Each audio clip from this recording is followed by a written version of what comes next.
Hello everyone. The aim of this recording is to give you an overview of the tasks that you need to complete in this first week, getting started in inorganic and organic chemistry. I'm going to share with you my screen, and I can talk you through through what you are expected to do over this first week of the course. So the aims and objectives for the week, really the aim of this week is to make sure that you familiarize yourself with the structure of the module. And I really encourage you to explore the parts of the module that are already available to you. I'm mentioning the welcome section when I have a video welcoming into the module. I have another link to a structure of inorganic and organic chemistry, and this is an 18-minute video in which I'm trying to give you an overview of the structure of the module and how it's going to work, both as a module and how it sits with the rest of the modules you're going to be doing this semester, and the sessions that you're going to have with your program director, with Lee. I also have a link to the module handbook, and that includes the aims and learning outcomes for the module and the structure of the session. So you have already now, you will be able to have an idea of how the different weeks of the module work and roughly what we will be doing each week, and whether we will have an online session or it will be a session in which you will be in the labs, or a week in which you will have a session with Lee as your program advocate. And all that hopefully is clearly explained in the handbook. At least I've tried to do my best to explain it in the handbook. There's a link to the assessment sections, and I would encourage you to spend some time looking at the assessment section. You have the links to the 2 assessments for this module. One will be a logbook, and that will be 50% of the marks of the module, and the other one is going to be an exam, and that will happen after Christmas over the exam period of the first semester. And you have already an example of how the exam for inorganic and organic chemistry is going to look like. And I will add another exam. That's a practical exam. In a few weeks, I will add another exam, which was the exam that your fellow students did last year when they took this module. And there's also information of assessment 1, the logbook, which is the other 50% of the marks, and the marking grid. The logbook itself, all the details of the logbook are not ready on Blackboard yet, because it's going to be released one task at a time. It comprises 3 tasks, and one task they will be released in a few weeks, then the second one, and then the third one, in what I think is an increasing order of difficulty, just to get you into the swing of the module. But the marking grid is already there, so you can have a look at how you will be assessed. And I will really encourage you, and I will pick this up in other videos and in sessions that we will have together. It is very important that you engage with the marking grid for the assessment, because I use that marking grid in Turnitin to generate the marks for your assignments. So anything you don't understand, you don't see clearly how you might achieve a particular mark for a particular section of the logbook, or some wording that you think is not clear, please do either contact me directly in my email, or mention it in one of our online sessions, or post in the chat. I'm also suggesting that you spend actually quite a large chunk of this week's time in looking at this resource that you have available from the Science Toolkit, called Your Guides to Scientific Writing. Was put together by Dr. Chris Harvey with the collaboration of all of us, and it looks at the common mistakes and the common problems we find when we read students writing, when we read a paper or an essay that students have written, and when we give feedback, we find ourselves giving that type of feedback over and over again. And I'm really encouraging you to look at the guide. It's 24 pages. It has quite a large font. It's 24 pages, but I think it is quite readable.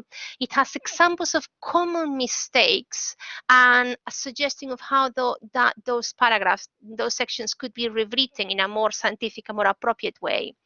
And I would really encourage you to read it and try to identify where you might be making those errors, or if you're not making them, what are the good bits of your writing that you really want to keep, and build on to improve your academic, your scientific writing.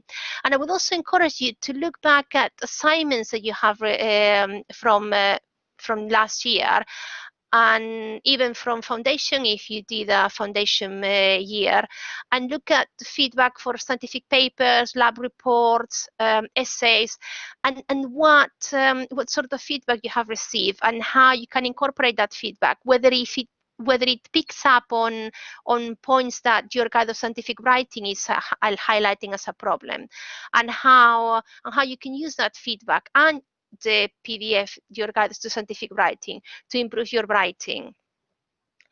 I also have a link to a resource from the Learning Skills Hub, searching and referencing literature. There are 3 blog posts of increasing difficulty. I want to really, really encourage you to engage with them, not only with for this module, but also for all your other modules in your second year and future modules. They have, all the blog posts have some, they have videos, they have some written information, they have quizzes and exercises that you can engage to check your learning. And I would really encourage you to spend time looking through those resources.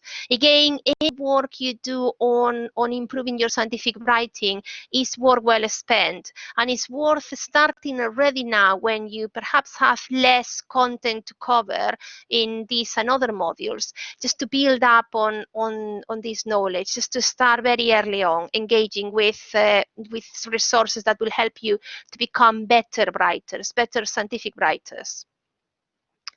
And finally, I would encourage you to spend some time exploring the Novel database.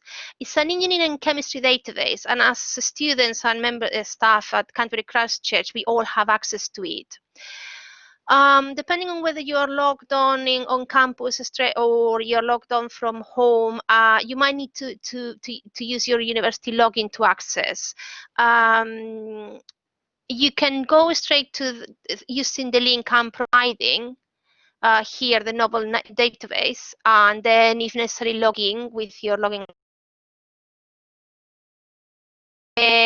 Resources for chemistry page in the library website.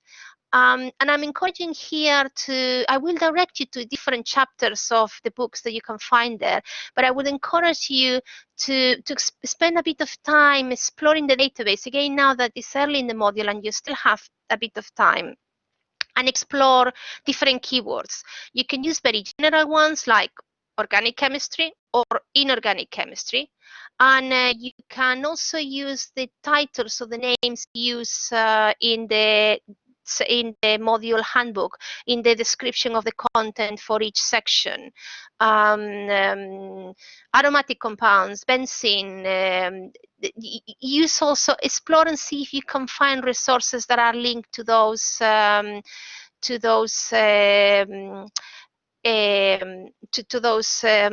keywords. Some of the resources you'll find are not very appropriate. You might find organic chemistry books from the 1950s or very old references. It's a mixed bag, so you can't find very old sources that are currently open access. It is worth making sure that you look properly at the dates of the resource you're looking at. I would not encourage you to look at a 1950s organic chemistry book unless it's for the historical perspective, or because you're interested to see how an organic chemistry book looked in the 1950s. But even just focusing in recent resources, you can find quite a few resources that will be useful, again, for this module, but also for other modules. And finally, or throughout this week, when you are engaging in this content, I would really encourage you to post messages on the week 1 getting started in inorganic and organic chemistry discussion board. You can introduce yourself, although you do know each other, and I do, most of you, because I taught last year. But ask questions about the content, comment on particular resources that you might have found this useful in a novel database, or particular, if you feel happy about it, discuss sections of your guide to scientific writing that you think will be particularly appropriate, or you have had a look at the marking grid and you would like clarification or about one aspect of the marking grid. Basically, I will really depend on your feedback and the comments and the questions you post on the discussion board to build this module, to make it really work, to make these resources really work for you. If you have any questions, please email me, emilia.bertolo@country.ac.uk. I've plastered my email throughout the whole Blackboard. I hope it's enough, and I will email you regularly, probably once a week, just to let you know what we are doing at any given time, etc. I will stop sharing now my screen and go back to the main screen. So yes, I know your feedback. So please do email me. Introduce yourself in the email. Tell me what you're more interested on. Tell me what might be your concerns. Basically, I would really want to build a rapport with all of you, because we are going to be working in this module for a whole semester.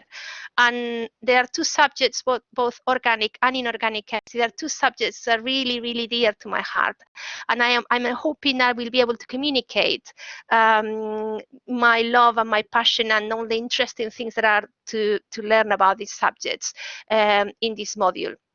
So thank you very much for listening. I hope it was useful, and enjoy your week.